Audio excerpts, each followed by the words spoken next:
আপনার কাছে এসে আপনার বউ কান দিচ্ছে, আপনি বলতেছেন কেন কান্দো কেন? হ্যাঁ, তোমাকে জান্নাতে যাবার চাইছিলাম গো, হলো না। এই কয় আর কান্দে, আর ফ্যান বন্ধ করে দিয়ে পাখা দিয়ে বাতাস করে। স্বামী কয় কারেন্ট আছে, পাখার বাতাস কেন? বলে কারেন্ট তো আমার শত্রু, এই কারেন্ট থাকার কারণে আমি তোমার খেদমত করা জান্নাতে যাবো সেটা হচ্ছে না। আমি সেই জন্য কারেন্ট বন্ধ করতে পাখার বাতাস করতেছি। পাখার বাতাস করে আবার স্বামীর পায়ে পাও টিপে আর খালি কান্দে। স্বামী কয় কে গো, তোমার কি হলো? তুই আর খেদমত করার কান্দো?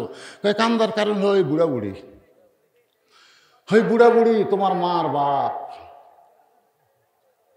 আমার কলিজাতে আগুন ধরে দিস। তুমি যদি বুড়া বুড়ির সাথে থাকবার চাও তাহলে আল্লাহর রাস্তায় আমাকে তালাক দাও, আর যদি হামাকলে থাকবার চাও তাহলে বুড়া বুড়ির বাদ দেওয়া লাগবে। আমা আলাইনা ইল্লাল বালাক।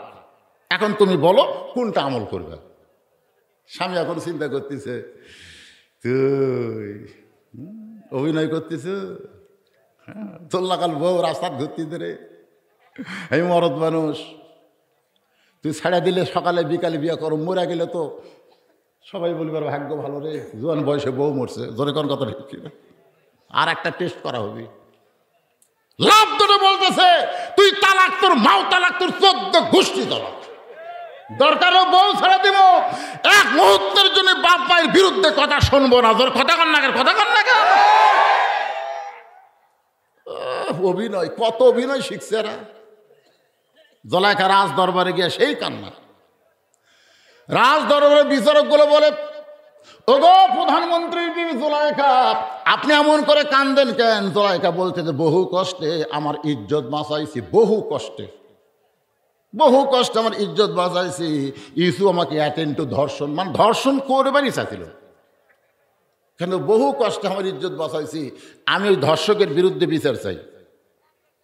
সমস্ত বিচারক বলে, জুলাইখা কোনো টেনশন করবেন না, বিচার হবে। কোনো তদন্ত না করে পরদিন সকালবেলা ইউসুফকে নিয়ে আইছে রাজ দরবারের বিশাল আঙ্গিনায়, হাজার হাজার মানুষ দেখতে পারাইছে। সবাই চিন্তা করতেছে যাই মা হয়ে লালন পালন করলো, সেই মাকে যে বদমাই ধর্ষণ করবার চায়, ওর চেহারা খালি একবার যায় দেখব। এই দেখার নিয়তে সবাই এসে দেখে পূর্ণিমার চাঁদের চাইতে সুন্দর একজন যুবক আসামির কাঠগড়ায় দাঁড়িয়ে আছে। সবাই বলতেছি এত সুন্দর একজন সুপুরুষ, ওই বুড়ি ধর্ষণ করবি? ওর ঢপ নাই, চেহারা নাই, কি কান, মাথায় টুপি, কপালত নামাজের করা, মুকুট দাড়ি, জুব্বা পরে, হায় হায় কত বছর কোরআনে তাফসির করলো। এই মানুষ আবার ধর্ষক, এই মানুষ আবার নারী নির্যাতন তর্কে, এই মানুষ আবার বাড়ি ঘর পুড়ে দেয়।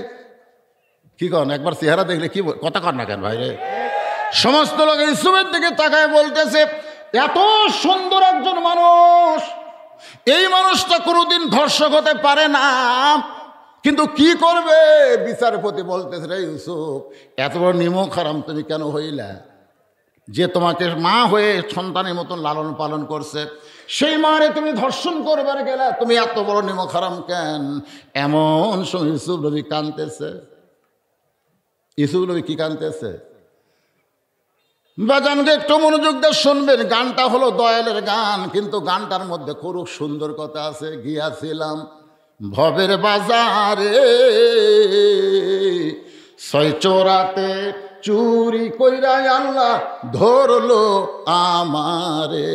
যারা চুরি করলো খালাস পাইল, আমায় দিল জেলখানা। আল্লাহ উপায় বলো না, জনম দুঃখী কপাল পোড়া নবী ইউসুফ একজনা।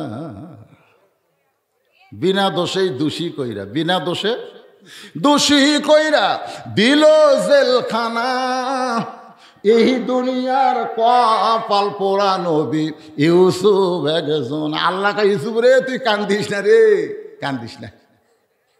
এমন সময় একটা কোলের বাচ্চা, কোন কিতাবে লেখছে 4 মাস, কোন কিতাবে লেখছে 2.5 মাস, কোলের বাচ্চা মায়ের কোল থেকে দুধ পান করতে করতে মুখ টান দিয়ে বলে, রে বিচারক, শুধু অভিযোগ করলেই বিচার করা যাবে না, তদন্ত করে বিচার করা লাগবে। কেউ যদি আমার বিরুদ্ধে আপনাদের অভিযোগ করে যে এতগুলো টেকা নিয়ে বক্তা কি করে, অভিযোগ করতে পারে কি পারে না? আল্লাহর নবী হাইরে না খায় না খায় কলমার দাওয়াত দিছে রে, আরে আরে এতগুলো টেকা নেয়। আপনারা বলেন তো কলেমার দাওয়াত দিয়ে কোনো বক্তা টেকা নেওয়া যায় আছে না? কলেমার দাওয়াত মানে ঈমান গ্রহণই করেনি, তাকে কলেমার দাওয়াত দেয় একটা টেকা নেওয়া হারাম। কিন্তু কলেমা গ্রহণ করার পরে তাকে যদি তালিম দেয়, এই তালিমের বিনিময়ে হাদিয়া নেওয়া যায় আছে। আমরা কোনো হিন্দুর কাছে গিয়ে ওয়াজ করতেছি? আপনারা যারা আছেন সবাই কি কথা কন না কেন? সবাই কি? তাহলে আপনাকে কি আমি কলেমার দাওয়াত দিচ্ছি না ঈমান গ্রহণ করার পরে নামাজের কথা বলতেছি? নামাজ কি ঈমানের আগে না পরে? কথা কন, ঈমান গ্রহণের আগে নামাজ না পরে নামাজ? আগে ঈমান। একটু মনোযোগ দিয়ে শুনবেন। ছোট্ট বাচ্চা বলতেছে, রে বিচারকেরা, অভিযোগ করলেই বিচার করা যাবে না, তদন্ত করো। বিচারকের বলে কে কথা কয় রে? কে কথা কয় রে? দেখা যায় না? এমন সময় মা নিয়ে যা বলতেছে, হুজুর এই ছোট বাচ্চা মাত্র 2 মাস বয়স, 2 মাস আগে দুনিয়াতে আইছে, সেই বাচ্চা কথা বলতেছে। বিচারক বলে সবার সামনে বাচ্চাকে ধরো। এবার বাচ্চার উপর করে ধরেছে, এইভাবে উপর দিকে বাচ্চা বলতেছে, তদন্ত করে দেখো ইউসুফের জামার সামনে যদি ছেড়ে তাহলে ইউসুফ দোষী, কারণ জুলাইখাকে ধরবার গেছিল, জুলাইখা বাঁচার জন্য জামার সামনে ছিঁড়ে ফানাফাট করে দিছে। আর যদি পিছন দিকে ছিঁড়ে যায় তাহলে বুঝবা জুলাইখা দোষী, কারণ ইউসুফ অন্যায় করবে না, পালাবার চায়, আর জুলাইখা তাকে জোর করে আটকাবার চায়। এখন তদন্ত করে দেখো তো জামার সামনে ছেঁড়া না পেছনে ছেঁড়া, তদন্ত করবে আর বিচারকেরা। বিচারকেরা সবাই তদন্ত করতেছে। তদন্ত করে দেখে জামার সামনে ছেঁড়া তো দূরের কথা, কোনো ময়লাও পর্যন্ত লাগে নাই, আর পিছন দিকে জামা ছিঁড়া ফানাফাট হয়ে গেছে। সমস্ত বিচারক চোখ বন্ধ করে চিন্তা করতেছে, ইউসুফ তুমি নির্দোষী, কিন্তু আমরা জবান খুলবার পারতেছি না রে, আমরা চাপে পড়েছি। ইউসুফ তুমি কি কথা কয় না কেন? সামনে কি কিছুই হবে না, আর পিছন দিকে ছেড়ে গেছে রে। ইউসুফ রে তুই নির্দোষী রে, কিন্তু আমরা জবান খুলবার পারতেছি না রে ভাই, আমরা চাপত পড়েছি রে। এমন চাপ বিচারক মারতে ভাই, নির্দোষীগুলা দোষী হয়ে গেছে, আর দোষীগুলা সব খালাস হচ্ছে জোরে করে। এর নাম হলো চাপ। চাপ কিসের চাপ? প্রধানমন্ত্রীর বউ হলো জুলাইখা, সেই জুলাইখা অভিযোগ করেছে, প্রধানমন্ত্রী অভিযোগ করেছে। এখন যদি বলি নির্দোষী, তাহলে আমাকে বিচারকের পদ, কথা কয় না, বিচারকের পদ রাখার জন্য, পদ ধরে রাখার জন্য এখন প্রধান বিচারপতি বলে ইউসুফ। স্যার আলী টান দিচ্ছে, জনগণ খালি কান ফেলা আছে, কি কয় ইউসুফ তুমি দোষী।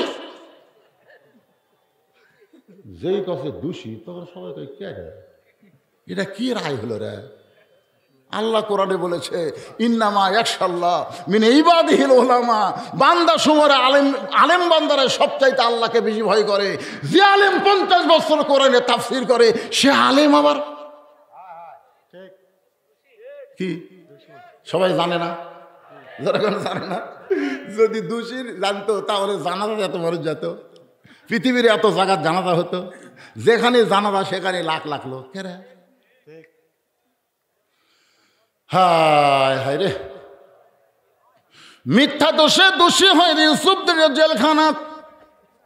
ইউসুফ কান্দে, আল্লাহকে কান্দিস না, বিনা দোষে যারা জেলখানায় রাখবে তার সম্মান দিন দিন বেড়ে যাবে।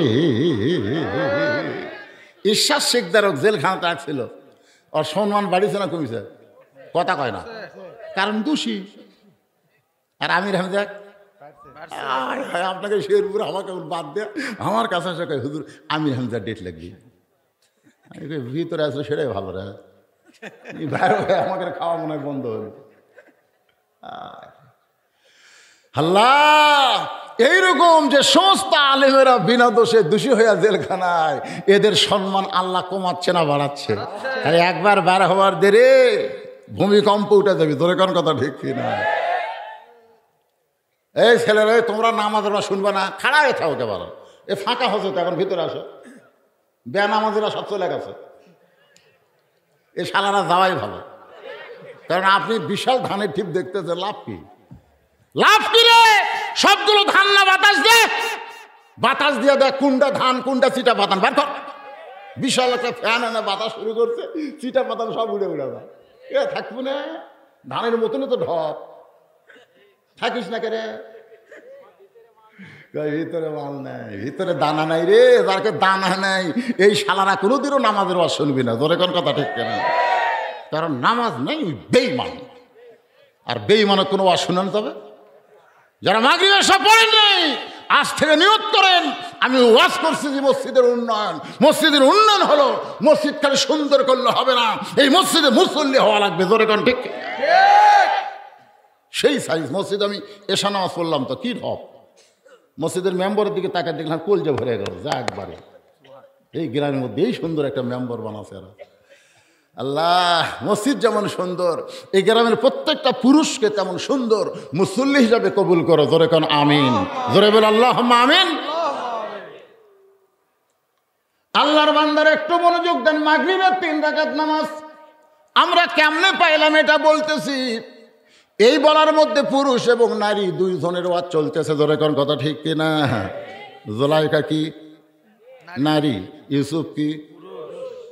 এখন বাংলাদেশে পুরুষ নির্যাতনের আইন নেই, নারী নির্যাতনের আছে। আপনি সত্যি করে বলেন, আপনারা যারা আমার সামনে বসে আছেন, যারা বিয়ে করছেন তাদেরকে আমি বলতেছি, আপনি ভালো আছেন না নির্যাতনের মধ্যে আছেন? হাই রে, সুন্দর করে ডাকতেছি, রোকেয়া কথা কয় না। কে গো লক্ষ্মীটি, রোকেয়া খাতুন, কথা কয় না। 3য়বার যখন ডাকছি, কে গো কি হলো, কথা কি? এমন ভাবে চিল্লা উঠছে, মরদ মানুষ ভয়ে 1 গ্লাস পানি খাচ্ছে। ধরে কোন কথা ঠিক কিনা? কাহিলে বাহিরে প্রধানমন্ত্রী নারীরা রে, প্রত্যেকটা বাড়িতে একটা করে প্রধানমন্ত্রী হচ্ছে। ধরে কোন ঠিক কিনা ভাই? আমার মায়েরা যারা পর্দার অন্তরালে মনে কষ্ট নিয়েন না, ইউসুফ নবী এই জেলখানা থেকে মুক্ত হলেন খাদ্যমন্ত্রী, এক সময় প্রধানমন্ত্রী। এমন সময় ওই 10 ভাই, জোরে বলেন কয় ভাই? ওই 10 ভাই ইউসুফের সামনে দাঁড়ায় বলে, জাহাপনা বড় কষ্টে আপনার কাছে আইছি। ইউসুফ বলতেছে, তোমরা কে গো? তোমাকে তো খুব ভালো দেখতে লাগছে, খুবই সুন্দর লাগছে, তোমরা কে গো? বলে, আমাদের বাড়ি হলো কেনান দেশে, আমাদের বাবার নাম হলো ইয়াকুব নবী। আমরা 10 ভাই খাদ্য নেওয়ার আশায় আপনার সামনে দরখাস্ত লিখেছি। ইউসুফ চোখ বন্ধ করে কয়, এরাই তো রে, বহু কান্নাকাটি করছি ভাই, আমাকে ছাড়া দেন ভাই, আমি আর বাপের কাছে জীবনে যাব না, আমাকে ছাড়া দেন, আমি একটু যাই। এরা আমাকে জোর করে হাত পাও বান্ধে কুয়ারের মধ্যে ফেলে দিছে রে। এরাই তো রে। মন বলতেছে, লাগা, তোর আর্মি আছে, র্যাব আছে, তুই এখন এই 10 জন লাগা। কি করো? মন বলতেছে লাগা, আর ইমান বলতেছে তো ফেলা না দিলে এই জায়গায় আসা পেল নি। তাহলে আর 10 জন তো তোর উপকারী করছে। এটা হচ্ছে ইমানের কথা। ইমান বলতে তো কুয়ার মতো ফেলা না দিলে তুই এই সিংহাসন পাতি, তাহলে ভালোই করছে তো। আর মন বলতেছে, হাই রে কান লাগাটি অন্য ভাই, এ 10 জন আমাকে ছাড়েনি, লাগা। ইমান বলতেছে 42 বছর পরে খামা খা, বিয়ের দিনই বউ সন্দেহ আছে, খুবই সুন্দরী তো। মনে মনে চিন্তা করে হয়তো বিয়ার আগে প্রেম করছে, মনে মনে। বউ কয়, কে গো বাসর রাত, তুমি আমার কাছ থেকে সরে যাও কেন? বলতেছে, মনে হয়। কি মনে হয়? আর কয় না। বউ থুয়া বেড়া ঘুরতেছে, বাপ খাই করে ঘরের মধ্যে সুন্দরী বউ থুয়ে বেড়া ঘুরিস করে, তুই কি হিজড়া নাকি রে? ছেলে বলতেছে, আব্বা মেয়ে এত সুন্দরী আমার সন্দেহ হয়, যদি বিয়ার আগে প্রেম করে। আরে পাগলা, বিয়ার আগে করছে? বিয়ার আগে কয় মেয়ে প্রেম করেনি? সবাই করছে রে পাগলা। তোর সাথে যে বিয়ে হবে জানে না, জানা অন্য কারোর সাথে যদি করে থাকে, বিয়ার পরে যেন না করে সেই মহব্বত কর যা। ওই বাপ মায়ের কথা শুনে এসে ঘরের মধ্যে ঢুকে বউ সেই মহব্বত শুরু করছে। মহব্বত করতে করতে 42 বছর হসে, ছেলে হসে, লাতি লুৎকুর মেয়ে হসে, নাতি নাতনি হসে। 42 বছর পর বাপ মা মরে গেছে। ওই পুরানো ব্যারাম আবার মাথা চানা দিয়েছে, পুরানো ব্যারাম আবার মাথা চানা দিয়েছে। যা বলতে তোকে আমি তালাক দেব। বউ কয় কেন? বলে বিয়ার আগে প্রেম করছিস। তো বিয়ার আগে প্রেম করছিস, বিয়ার আগেই তালাক দাও, বিয়ার দিনেই তালাক দাও। এত বছর সংসার করার পরে কেন? এরা স্বাধীনতার শত্রু। স্বাধীন হওয়ার পরে এদেরকে সাইজ করো, জোরে গান ঠিক কিনা? লাতি লুৎকুর হওয়ার পরে কেন? তার মানে গন্ডগোল। তার মানে কি? একটু কথা চিন্তা করে শুনবেন। 42 বছর পর আর গন্ডগোল করে লাভ নাই। ইউসুফ চোখের পানি নিয়ে বলতেছে, আপনারা ওই 10 ভাই, কিন্তু আপনাদের তো আরও 2টা ভাই ছিল। সেই 2টা ভাইয়ের খবর কি? আপনারা তো সর্বসাগরলে 12 ভাই। জোরে কোন কয় ভাই? তাহলে আপনার 10 ভাই আছেন, আরও 2 ভাই। এই 2 ভাইয়ের খবর কি? ওরা 10 জন বলতেছে একজন বাবা ছাড়া কিছুই বোঝে না, একজন বাবা ছাড়া কিছুই বোঝে না। বলতেছে কেন কিছুই বোঝে না? কারণ আমাদের আর একটা ভাই ছিল, যে ভাইকে বাঘে খাওয়ার পর বাবা কাঁদতে কাঁদতে অন্ধ হয়ে গেছে। এখন অন্ধ বাবার লাঠি হয়েছে ওই বনিয়ামিন, আর ইউসুফকে বাঘে খাইছে। ইউসুফ ভাই শালারা এত বছর পরেও মিথ্যাই বলতেতে পারে। আসলে যাদের মিথ্যা কথা দেওয়া রাজনীতি, তারা কোনোদিন আর সত্যি কথা কওয়া পারবি না। ধরে কোন কথা দেখতে। আর আমাদের রাজনীতি হলো জালিকাল কিতাবু লা রাইবা ফি হুদাল লিল মুত্তাকিন। আল্লাহু আকবার। ইউসুফ বলতেছে ভাগে গেছে, তাহলে আমি কে?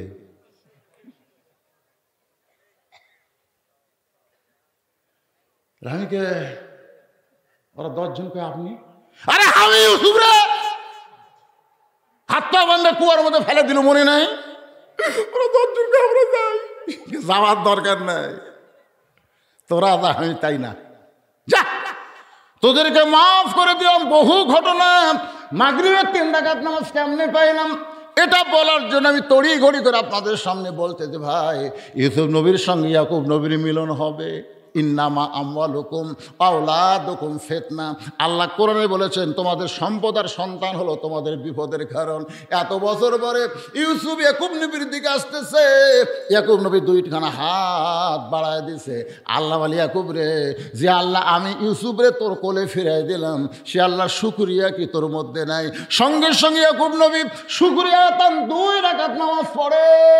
পিছনে সে ইউসুফ আলাইহিস সালাম বাবার নামাজ পড়া থেকে আর এক রাকাত নামাজ যোগ করে দেয়। এই সর্বসাকুল্যে 3 রাকাত নামাজ যদি কেউ আদায় করে, আল্লাহ বলে হাবিব গো, এই 3 রাকাত মাগরিবের নামাজ যদি কেউ আদায় করে, ইয়াকুব ইউসুফের সম পরিমাণ সওয়াব আমি আল্লাহ তাকে দান করে দিব। বাকি থাকলো কয় ওয়াক্ত? ঈসা আলাইহিস সালামকে কিন্তু আল্লাহ মারেনি। ঈসা আলাইহিস সালামকে কিন্তু আল্লাহ মারে নাই। বর্তমানে 4র্থ আসমানে। জোরে বলেন কোথায়? মনোযোগ দিয়ে বলেন কোথায়? 4র্থ আসমানে ঈসা আলাইহিস সালাম। আল্লাহ যখন দুনিয়া থেকে ঈসারে নিয়ে যায়, আপনারা বলেন তো, এই যে ইহুদি যারা বাইতুল মুকাদ্দাসকে ধ্বংস করতে চায়, এই ইহুদি কারা? আমাদের আহলে হাদিসের কিছু ভাইরা ইহুদিদের বলতেছে এদের আকীদা ভালো।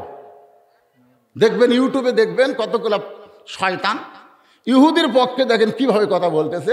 ইহুদিরা নাকি নবী। হায় রে, ইহুদি কে রে?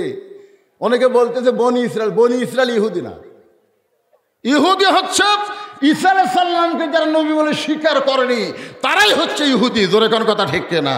এরা মুসা পর্যন্ত মানে, ঈসা যার মানে না, এরাই হলো ইহুদি। তখন ইহুদিরা বাইতুল মুকাদ্দাসকে ধ্বংস করতে চায়। একটু খেয়াল করবেন, সেই ইহুদিরা ঈসা নবীকে হত্যা করার জন্য ঈসার বাড়ির চারিধার ঘেরাও করছে। আমাদের নবী যখন হিজরতে যাবে সেই রাত্রে যেমন কাফেররা ঘেরাও করছিল, ঈসা নবীর বাড়িও সেইভাবে ঘেরাও করছে। ঈসা বলতেছে আল্লাহ এখন কি করব? আল্লাহ বলতে কোনো চিন্তা নাই, দরজা দিয়ে তোমাকে বার করব না, ঘরের তালা ফাঁকা করে তোমাকে আসমানে নিয়ে আসবো। ধরে করো সুবহানাল্লাহ। নবী বলতেছে আল্লাহ চারিদিকে লাঠি সোটা নিয়ে কাফেররা ঘিরে ধরেছে, আমি কি করব? আল্লাহ বলতেছে দরজা খুলে আপনি বার হয়ে যান। আমাদের নবীকে বের হবার কইল, আর ঈশ্বরে বলতেছে আপনাকে চতুর্থ আসমানে নিয়ে আসবো। তার মানে বোঝা গেল আমাকে নবী পিটন খাক এটা আল্লাহ চায়। লাঠি সোটালে দাঁড়িয়ে আছে বার হন, তার মানে কি? মানে পিঠে মারুক। আর ঈসাকে বললেন কোনো টেনশন নেই, ওরা চারিদার ঘুরতেছে, আমি আপনাকে নিয়ে আসবো। একটা ঘরের ছাদ ফাঁকা করে চতুর্থ আসমানে নিয়ে গেছে। ঈসা আলাইহিস সালাম বলতেছে আল্লাহ দুনিয়াতে মানুষ যায় মরার জন্য, একটা মারাত্মক আছে এখানে আপনাদের খেয়াল করা লাগবে। দুনিয়াতে মানুষ যায় কিসের জন্যে? কথা কয় না রে ভাই, কিসের জন্যে? তাহলে আমরা দুনিয়াতে এসেছি কি বাঁচার জন্যে না মরার জন্যে? তাহলে আমাদের মৃত্যু হবে কার জন্যে? আমরা বাঁচবো কার জন্যে? মাশাআল্লাহ। নামাজের ওয়াজ হচ্ছে, বাঁচা মরার ওয়াজ হচ্ছে। এখন একটা কুরবানি, এখানে কি অনুসুখী, নামাজের পরে কুরবানি। এই কুরবানিটা কি? আর সালাতু খায়রুম মিনান নাম শোনার পরে আপনার জন্য কুরবানি কি?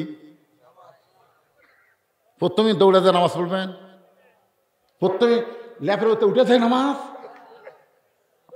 এই ওযু করাটাই কুরবানি রে। শীতের দিনে ঠান্ডা পানি ল্যাপ তোষক ছাড়া বিশাল কুরবানি। কুরবানি মানে হলো ত্যাগ করা, তোষককে এক লাত্তি মারা, ল্যাপ হাত দিয়ে ফেলে দেওয়া। আর সালাতু খায়রুম নাম শোনার পরে আমার জীবনে যে সবচাইতে বড় কুরবানি হলো তোষকের লাত্তি দিয়ে ল্যাপরে ফেলে দিয়ে ঠান্ডা পানি দিয়ে ওযু করে মসজিদ দিকে রওনা দেওয়া। এর চাইতে বড় কুরবানি গরু কুরবানি না। গরু কুরবানি সুদের উপরেও দেয়, দেয় না? আমাকে এলাকাতে এক লোক বলতে হুজুর, হ্যাঁ আচ্ছা আমি একটা কুরবানি দেবো, এক শিং লড়তেছে আর এক শিং ভালো আছে, কুরবানি হবি? আমি কইলাম কে ভাই এখন কত বাজে? দেখছে আসরের সময় হচ্ছে। হুজুর তুই কি জোহরের নামাজ পড়ছো? না নামাজ পড়িনি। তুই কুরবানি শিং লড়া খাড়া এটা দেখছিস, তোর তো কুরবানি হবি না রে। কারণ আগে আল্লাহ নামাজের কথা তারপরে কুরবানির কথা বলতেছে। এখানে আল্লাহ বলে দিয়েছে যার নামাজ নাই তার কুরবানিও নাই। জোরে কারণ যার নামাজ নাই তার কুরবানিও নাই। এখন আপনি নামাজি হয়ে বেনামাজির সাথে কুরবানি দিচ্ছেন, আপনার কুরবানি হবে না। কারণ একজন মুসলমান একজন কাফের ভেকা কোনোদিন কুরবানি হয় না। এখানে কুরবানি মানে শয়তান আপনাকে ধোঁকা দিবে। সবচাইতে বড় ইবাদতের নাম হলো নামাজ। যে ইবাদত সম্পর্কে রাসূল বলেছেন আসসালাতু মিরাজুল মুমিনিন, যখন মুমিনরা নামাজ পড়বে ওই নামাজটাকে দুনিয়া থেকে আল্লাহর আরশ পর্যন্ত পৌঁছায়া দিবে। ঈসা বলতেছে আল্লাহ দুনিয়া থেকে আসলাম, আল্লাহ আমার কি মৃত্যু হবে না? আল্লাহ বলতেছেন হবে। শুধু একজনই মরবে না, তিনি কে? সবাই একটু বলেন না, কেন আমি শেষ করে দিব তো, আর কি বেশিক্ষণ ওয়াজ করবো তাই। সবাই একটু জবান খুলে বলেন একজনই মরবে না, তিনি কে? আল্লাহ। তাছাড়া সবাই কিন্তু মরার চিন্তা আছে। চাল চলন দেখলে কি মনে হয়? আজান শোনার পরে মসজিদের ধার দিয়ে ঘাড় কাত করে বাড়ির দিকে যায়, ওর চাল চলন দেখলে কি মনে হয় তুই মরবি?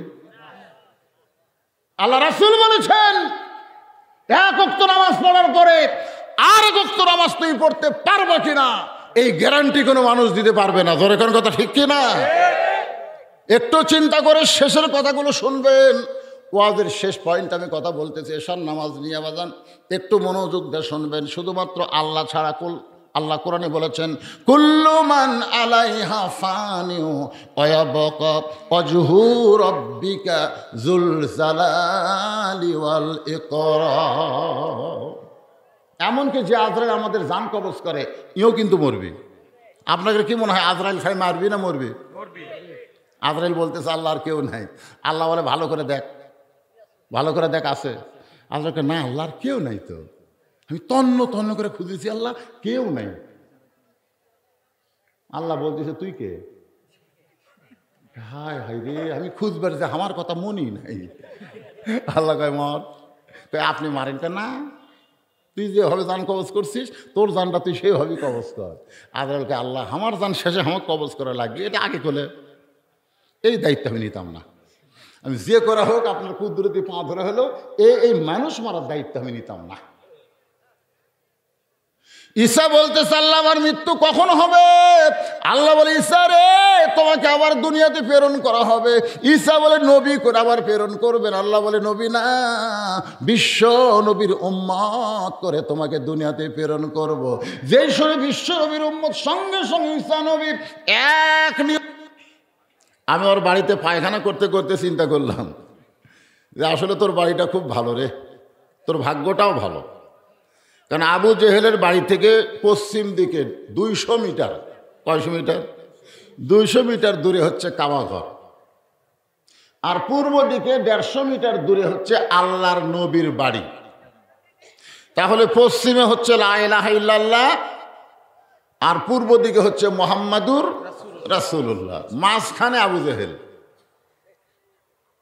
এরপরও আবু জেহেল এক ওয়াক্ত নামাজ পড়েনি। আজকে আপনাদের মসজিদের পাশে হয়তো কারো বাড়ি আছে, মসজিদে আজান হয়, আকামত হয়, ওই বাড়িওয়ালা মসজিদে আসে না, এরকম আছে না নাই? ওই কিন্তু আবু জেহেলেরই খালাতো ভাই। আজান শোনে, আকামত শোনে, অথচ মসজিদের মধ্যে ঢোকে না। আবু জেহেল আল্লাহর নবীর দিকে তাকায় মুস্কি মুস্কি হেসে বলতেছে বাজান সন্ধ্যার সময় তোমাকে দেখলাম তুমি সুন্দর। আবু জেহেল নবীকে বলতেছে সন্ধ্যার সময় দেখলাম তুমি সুন্দর, কিন্তু সকালবেলায় দেখতেছি তুমি অতীব সুন্দর। মানে সন্ধ্যার সময় দেখছি সুন্দর, কিন্তু সকালবেলায় দেখতেছি তুমি খুবই সুন্দর। এর মধ্যে কারণ কি? আল্লাহর নবী চমকে উঠলেন। নবী চমকে উঠে বললেন চাচা সন্ধ্যার সময় আপনি আমাকে আসল রূপে দেখেন নাই, আপনি শুধু আমারে দেখেছেন, কিন্তু সকালবেলায় দেখতেছেন, এই দেখাটাই হলো আমার আসল রূপ। জোরে কোন সুবহানাল্লাহ। এখন বলেন রাসূলের আসল রূপে কেমন সুন্দর? 400 রজগ্রহ তারা তারি নূরের ইশারা, নইলে যে অন্ধকারে ডুবিত এই ধরনী। সবাই বলেন, কত গান জীবনে গাইলেন, নবীর নামে একটা গান গান তো সবাই বলেন, নবী মোর পরশমণি, নবী মোর সোনার খনি, নবী নাম ভাবে যেজন সেই তো দোজা হানির ধ্বনি। সে নামে মধু মাখা, সে নামে জাদু আঁকা, সে নামে মধু মাখা, সে নামে জাদু আঁকা, সে নামে মজনু হলো, সে নামে মজনু হলো মওলায় আমার কাদের গনি। সবাই বলেন নবী মোর পরশমণি, নবী নাম ভাবে যেজন সেই তো দোজা হানের ধ্বনি। আল্লাহ রাসূল বলে চাচা আমাকে সকালবেলা সুন্দর দেখার কারণ হলো আজকে রাত্রেবেলা আমি যখন ঘুমাইছিলাম তখন ফেরেশতা জিবরাইল আমাকে ঘুম থেকে চেতন করে বোরাকের পিঠে করে বাইতুল মুকাদ্দাস, কি যে বাইতুল মুকাদ্দাস নিয়ে আমার জামাই ওয়াজ করলো। আপনারা মোটামুটি গরমই হয়ে গেছিলেন, তাই না? ওয়াজ যখন থামে গেল যে তাকবীর মারলেন, সুবহানাল্লাযী আসরা বিআবদিহি লাইলাম মিনাল মাসজিদিল হারাম ইলাল মাসজিদিল আকসা। তাহলে বাইতুল মুকাদ্দাসের কথা কোরআনে আছে না নাই? যাকে বলা হয় বাইতুল আকসা। সেই বাইতুল মুকাদ্দাসের ভিতরে গিয়ে আমি 2 রাকাত নামাজ পড়ালাম। নবী আবু জেহেলকে বলতেছে কয় রাকাত? 2 রাকাত নামাজ পড়ানোর পরে আল্লাহ পাক আমাকে 7 আসমান পাড়ি দিয়া আল্লাহর আরশে নিয়ে গেল। আল্লাহর সঙ্গে আমার অনেক কিছু গল্প হলো। আমি জান্নাত দেখলাম, জাহান্নাম দেখলাম। আল্লাহ তাআলা আমাকে 5 ওয়াক্ত নামাজ দিল। কয় ওয়াক্ত? আমি ফজরের নামাজ আদায় করে আপনার সাথে দেখা করলাম, হয়তো এই কারণেই আমার চেহারাটা আপনাকে অতীব সুন্দর লাগছে। মানুষ যদিও কালো হয়, সে ব্যক্তি যদি 5 ওয়াক্ত নামাজ পড়ে, তার চেহারার মধ্যে একটা আলাদা নূর, আলাদা একটা সৌন্দর্য থাকে। জোরে কোন কথা ঠিক কিনা ভাইজান? দেখবেন অজু করার কারণে 5 বার তো মুখ ধোয়া লাগতেছে, একবার অজু করতে 3 বার করে, কয়বার করে চেহারা ধোয়া লাগতেছে। তাহলে 5 ওয়াক্ত নামাজে কমপক্ষে 15 বার আপনি চেহারাটা ধুয়ে ফেলতেছেন। এখন শীতের দিনে মানুষ আসর দিয়ে এসা পড়ে, জোরে কোন ঠিক কিনা? এই শীতের দিনে আমিও বেশি উজু করি না, আসর পরে আসরের আগে উজু করি, ওই উজু দিয়েই মাগরিব এশা আদায় করার চেষ্টা করি, বারবার ঠান্ডা পানি, তাহলেও তো মুখ ধোয়া লাগে। জোরে কোন ঠিক কিনা?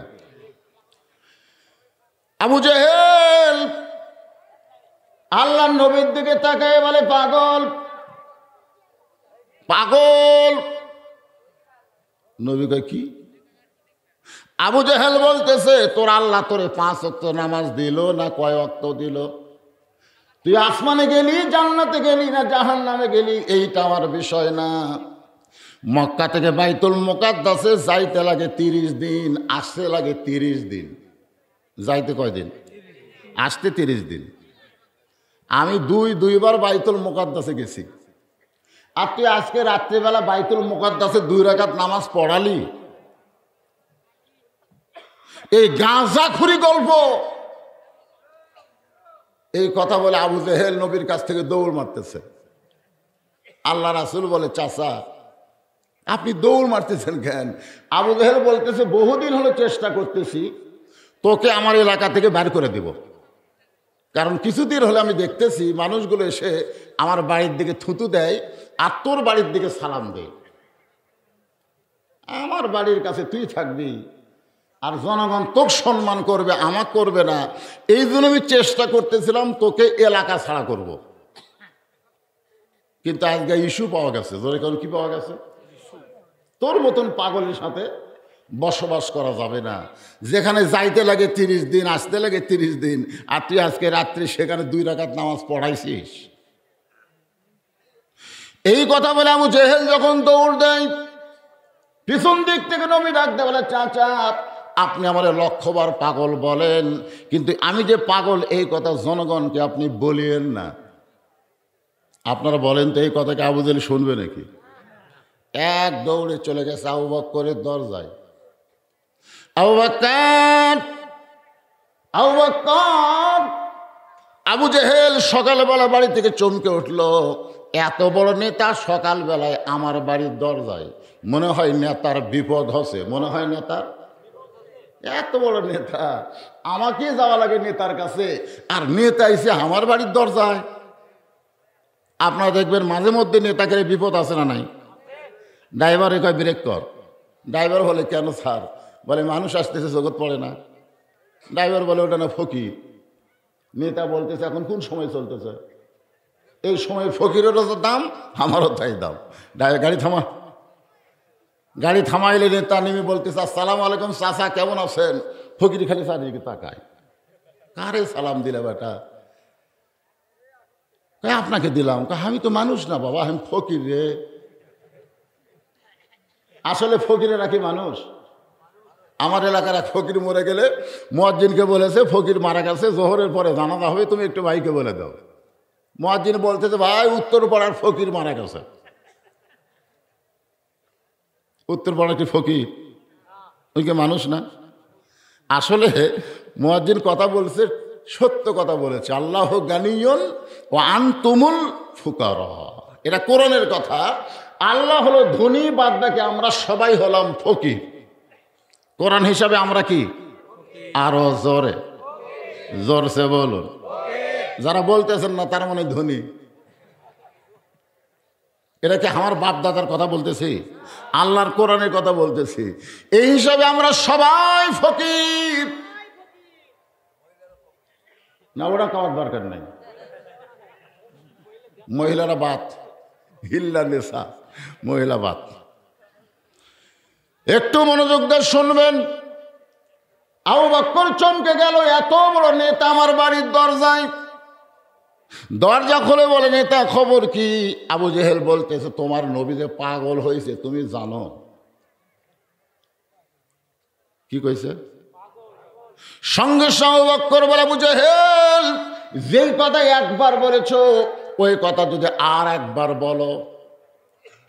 কি বুঝলেন? যেই কথা একবার বলেছে, এরকম হাত দিয়ে দেখাচ্ছে, ওই কথা খালি আর একবার বলো, তোমার টুটি আমি ছিঁড়ে ফেলবো। সুবহানাল্লাহ। সঙ্গে সঙ্গে আবু জেহেল 10 ধাপ পিছনে গেছে। 10 ধাপ পিছনে যাওয়ার কারণ হলো, নরম মানুষ এত গরম হলো কেন? আল্লাহর নবী বলেছেন, আমার সাহাবীদের মধ্যে 1 নম্বর নরম হলো আবু বকর। জোরে কান সুবহানাল্লাহ। সেই মানুষটা কি নরম না গরম? আবু জেহেল কই কেরি, আবু বকর নরম মানুষ, এত গরম হলো কেন? আবু বকর তুমি না নরম মানুষ, তুমি গরম হলে কেন? আবু বকর বলে, আবু জেহেল সবসময় নরম থাকা জায়েজ নাই। নবীর বিরুদ্ধে কথা শুনে কোন মুসলমান যদি নরম ভূমিকা পালন করে তাহলে বুঝবে সে আর মুনাফিক না, সে আর মুসলমান নাই, সে মুনাফিক হয়ে গেছে। আমরা নবীর বিরুদ্ধে কথা শুনে যদি বলি নাউজুবিল্লাহ, আপনি কিছুই করলেন না, খালি করলেন নাউজুবিল্লাহ, আপনি মুনাফিক। আজকে আমাদের বাংলাদেশে মুখে মুখে নবীর বিরুদ্ধে না বললেও লিখনের মাধ্যমে বই পুস্তকে নবীর বিরুদ্ধে সমালোচনা হচ্ছে। ধরে কোন কথা ঠিক না? লা ইউমিনু আহাদুকুম হাত্তা আকুনা আহাব্বা ইলাইহি মিন নাফসিহি। আল্লাহ রাসূল বলেছেন, তোমার জীবনের চাইতে আমি নবীকে যদি বেশি মহব্বত না করো তুমি মুমিন হতে পারবা না। আমরা যদি প্রকৃত মুমিন হতে চাই, আমার জীবনের চাইতে রাসূলকে বেশি মহব্বত করতে হবে। দরকার হলে জীবন দেব, নবীর বিরুদ্ধে একটা কথা বাংলার জমিনে উচ্চারণ করতে দিব না। এই ঈমানি শক্তি যাদের আছে 2 হাত তোলা, আল্লাহর একটু দেখান তো দেখি। লিল্লাহি তাকবীর। হাত নামান।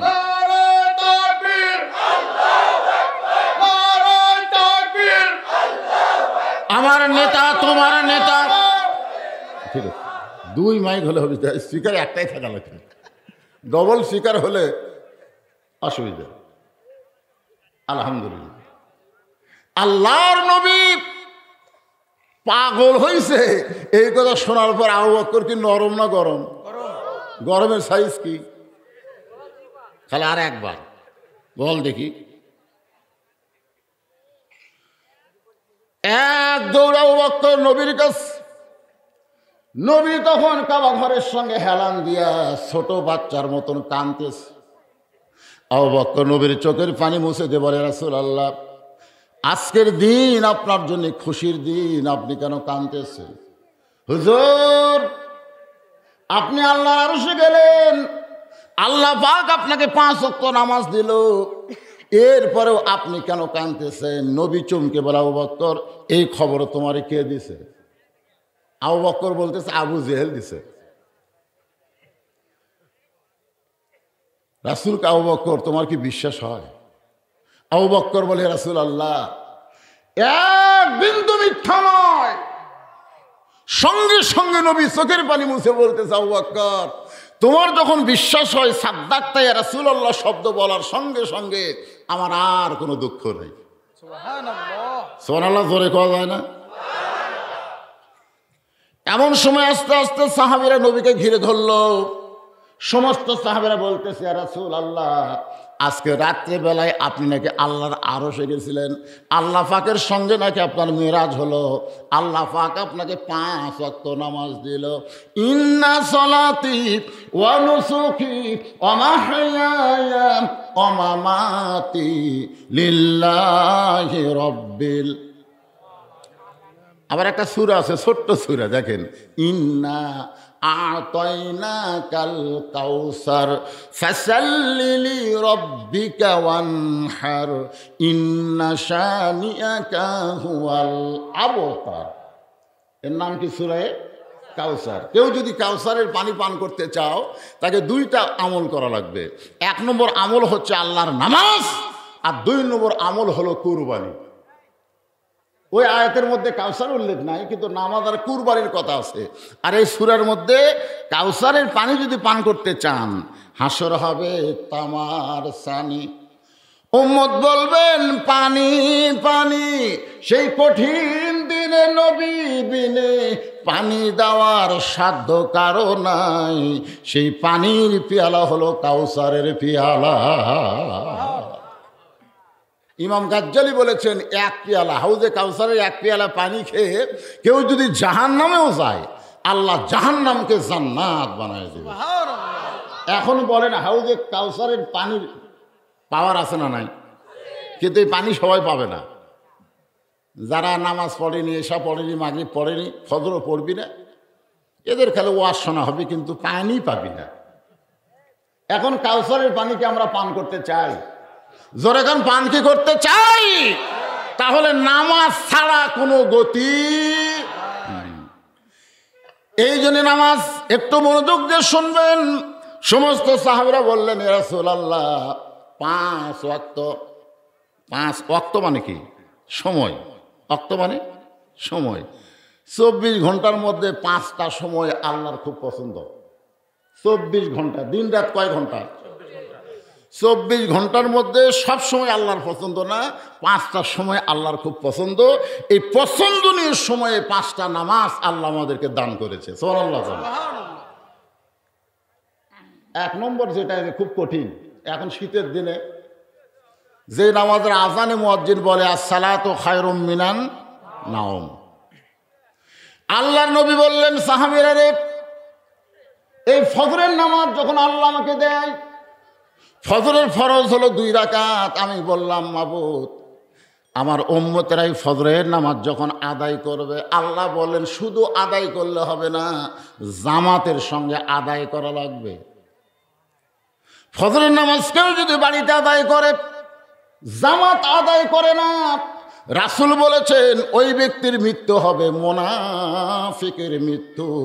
নামাজ পড়ার পরেও লোকটা মুনাফিক হয়ে যাবে। তাহলে ফজরের নামাজ কোথায় পড়বেন? করে গান কোথায় পড়বেন? না পড়বেন না? 350 বছর কান্দাকাটি করার পরে আদম আলাইহিস সালামের তওবা যখন আল্লাহ কবুল করলো, বর্তমানে যেখানে কাবা ঘর আছে না নাই, তখন কাবা ঘর ছিল না, ওই জায়গাটা ফাঁকা ছিল। ও ফাঁকা জায়গার উপরে আদম আলাইহিস সালাম শুকরিয়া তান 2 রাকাত নামাজ আদায় করলেন।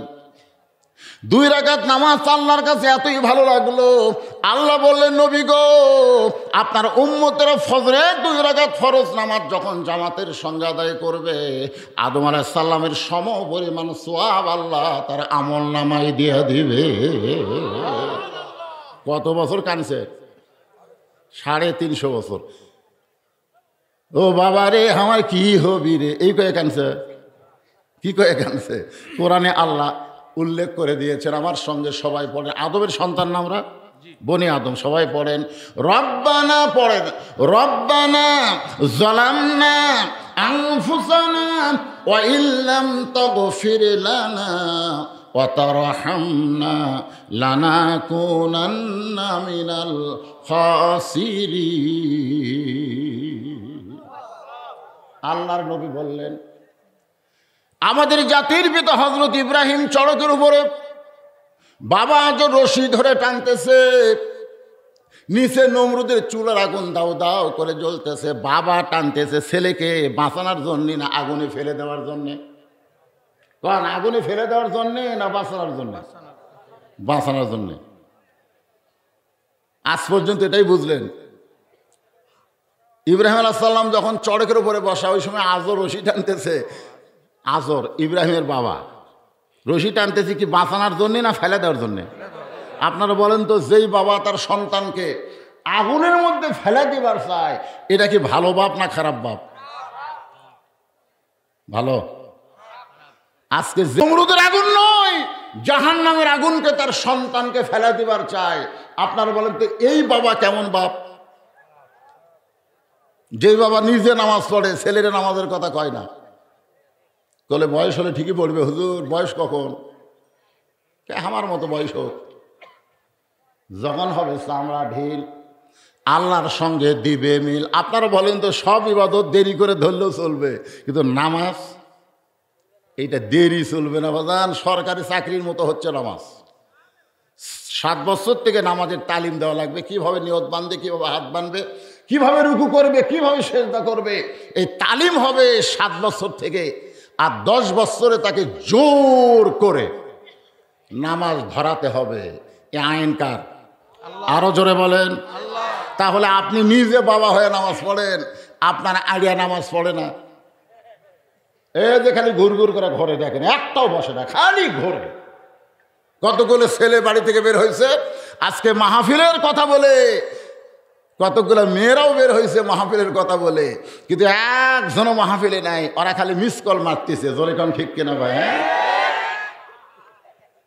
এই জন্য আমি বলি, রাতের মাহফিলের চাইতে দিনে মাহফিল করা অনেক ভালো। সব দেখা যায়, কে কি করতেছে সব দেখা যায়। কিন্তু রাতের অন্ধকারে অন্ধকারে যায় ওরা যে কি করতেছে ভাই। একটু মনোযোগ দেবেন। নামাজ হলো সরকারি ইবাদতের মতো। সরকারি চাকরি করতে যেমন একটা বয়স লাগে, নামাজ পড়তে গেলেও যৌবন লাগবে। জোরে কোন ঠিক কি না? রুকু থেকে আবার দাঁড়ান লাগবে। মাজা সোজা করার দরকার আছে না নাই? কিন্তু মাজার ব্যথা, এই ব্যথা কি জোয়ানেকের আছে? এই ব্যথা বুড়াকের শুরু আছে। এখন ব্যথার চোটে ওরা মসজিদে সিয়াল লেগে গেছে, মোড়া লেগে গেছে। সেজদা থেকে যে উঠবে ওটার সময় 2 বার মাটিতে হাত ঠেকাচ্ছে, 2 বার। আর একটা জুয়ান খেলে হাঁটুর উপর হাত দিয়ে লাফ দিয়ে উঠতেছে। ও নামাজের নিয়ম কানুন ঠিক আছে। মুয়াজ্জিন একদিন হঠাৎ ফজরের নামাজ মিস করছে। তা বুড়া মানুষ একেবারে মুয়াজ্জিনের আগে মসজিদে আসে। ওর আসার মধ্যে 2টা কারণ। 1 নম্বর কারণ হলো মুয়াজ্জিনকে দেখা, আর 2 নম্বর কারণ হলো আল্লাহর নামাজ পড়া। আসা দেখে যে মুয়াজ্জিন আজান দেয় আগে, তারপরে গোসল করে। আগে আজান দেয়, তারপর কি করে? গোসল করে। এই বুড়া 3-4 দিন দেখার পরে কয়, কে রে আজান দেওয়ার পরে গোসল করে? তার মানে গোসল কখন ফরজ হয়? কথা কয় না। শরীর যখন নাপাক হয় তখন গোসল। আগে নাপাক হয়ে আজান দিল, তারপরে পাক হয়ে মসজিদে আসলো। এটা দেখার পরে মসজিদ কমিটিকে বলতে হয়, এই মুয়াজ্জিন আর চলবে না। বলে কেন চলবে না? আগে আজান দেয় তারপরে গোসল করে। মসজিদ কমিটি মুয়াজ্জিনকে ধরে বলতেছে, মুয়াজ্জিন আসলে খবর কি? তাই বলে হ্যাঁ তাই। তো তাকে আজান দিয়ে ফজরের তারপরে গোসল করে কেন? বলে তোমরা যে বেতন আমাকে দাও, এই বেতন দিয়ে আমার সংসার চলে না। আমি রাত্রেবেলা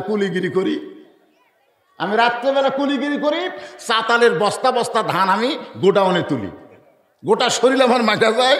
কিন্তু এই শালা বুড়ার অত্যাচারে আমাকে সময় মতো আজান না দিলে তো মুয়াজ্জিন থাকবে না।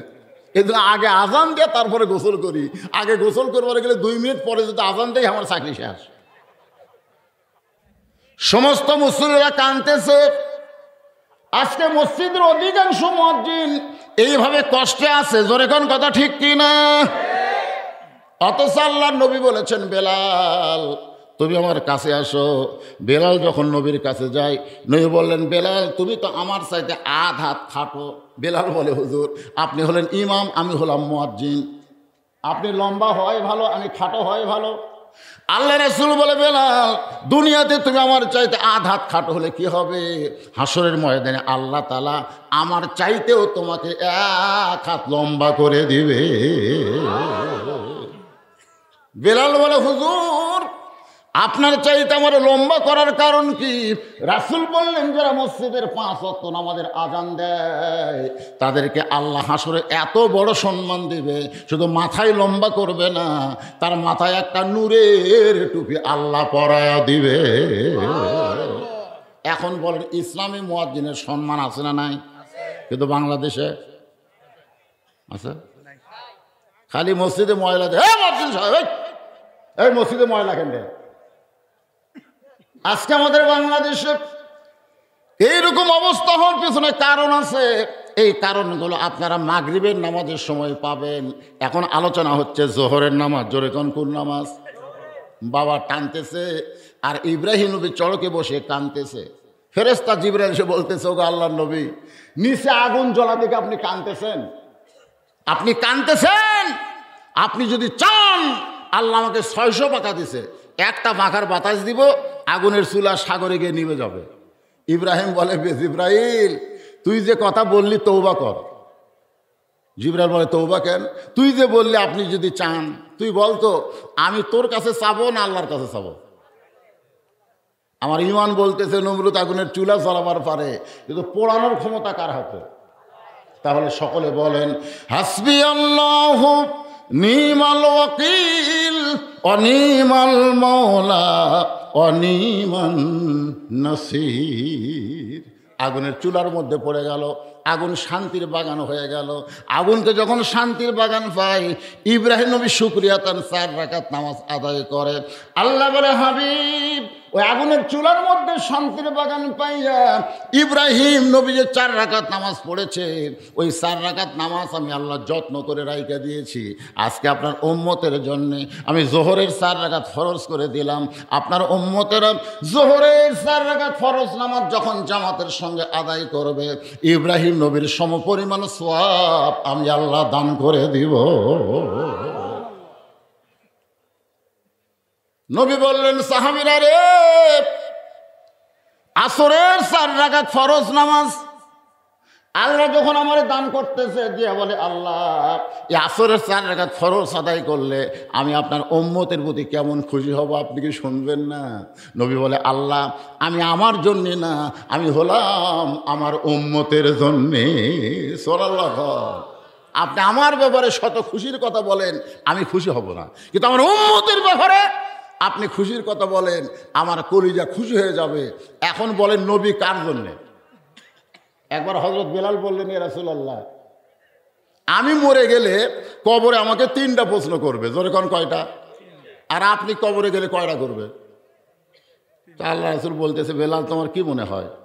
বেলাল বলে, হুজুর আমার মনে হয় আপনার একটা কম করবে। তা আল্লাহ বলে, কোনটা কম করবে? নবী বলতেছে, কোনটা কম করবে? বেলাল বলতেছে, হুজুর আপনাকে প্রশ্ন করবে মান রব্বুকা ও মা দীনুকা।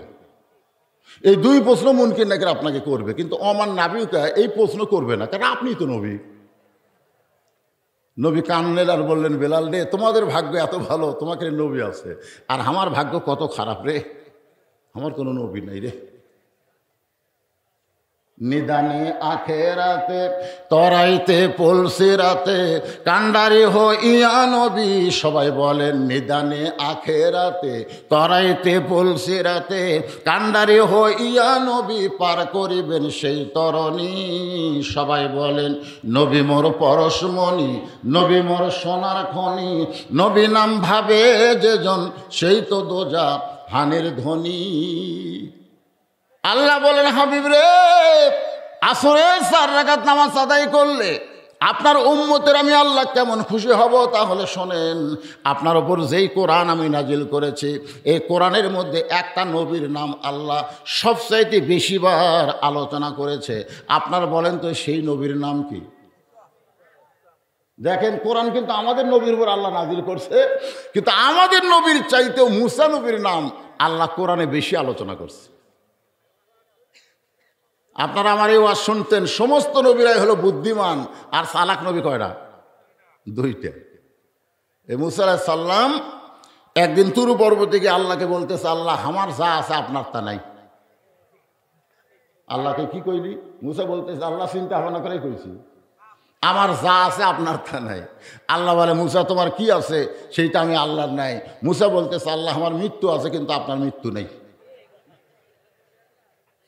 আল্লাহ বলে, মুসা মৃত্যু তোমার কাছে কেমন মনে হয়? মুসা বলতেছে, আল্লাহ ফেরাউন যদি আমাকে মেরে ফেলে দেয়, আপনি বসে থাকেন আরামে, আর আমাকে ফেরাউনের কাছে পাঠায় দেন, কাম করবো আপনার আর পিটন খামা আমি। আপনার বলেন তো নবীরা কার কাজ করে? আরো জোরে কান না, কান কার কাজ করে? কিন্তু পিটন কে খায়? আল্লাহ খায় না নবী খায়? দেখছেন, কাম করবে আল্লাহর আর পিটন খাবে নবী। মুসা বলতেছে, আল্লাহ এটা হবে না, আমি আর আপনি 2 জন মিলে ফেরাউনের কাছে যাই। আপনি বলবেন, আমি বলবো মুসা কালিমুল্লাহ, আর আপনি বলবেন লা ইলাহা ইল্লাল্লাহ। আপনারটা আপনি কোন, আমারটা আমি করি। চলেন 2 জন মিলাই ফেরাউনের কাছে যাই। পিটন দিবার গেলে আপনাকে দেখা দিয়ে আমি সরে যাবো, আর পিটন খাবার মন চায় না। আল্লাহ আল্লাহ বলে, মুসা আজকে তোর পিটন খাওয়া লাগবে না, যা ইযহাব ইলা ফিরাউন ইন্নাহু তাগাত। আল্লাহর কথা মতো মুসা নবী ফেরাউনের দরবারে গিয়ে দেখে ফেরাউন জিকির করতেছে। ফেরাউন কি করতেছে?